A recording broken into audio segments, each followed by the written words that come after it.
Coding ડીકોડિંગનો કોન્સ્ટેબલમાં સરસ મજાનો દાખલો પૂછાયો છે કે જો તમે SUN ને લખી શકતા હોય QSL, MOON ને લખી શકતા હોય KMML, તો તમારે અર્થને તમારે લખવાનું છે કેવી રીતે લખાય. જો સૌથી પહેલું કામ શું કરવાનું છે, S નો કોડ શું છે ભાઈ, ST એટલે કે 19, U છે એટલે કે અહીંયા આવશે અહીંયા જે છે 21, N એટલે કે અહીંયા આવશે 14, Q નો મતલબ 17, S નો મતલબ જે છે 19, L નો મતલબ 12.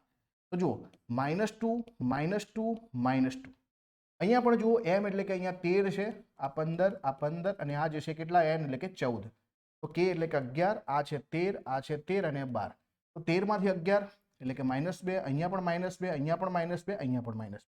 અર્થનો કોડ લખીએ, આ છે 5, 1 એટલે કે અહીંયા જે છે 1 થઈ જશે ને, A એટલે R જે છે 18, T છે 20 અને H છે 8.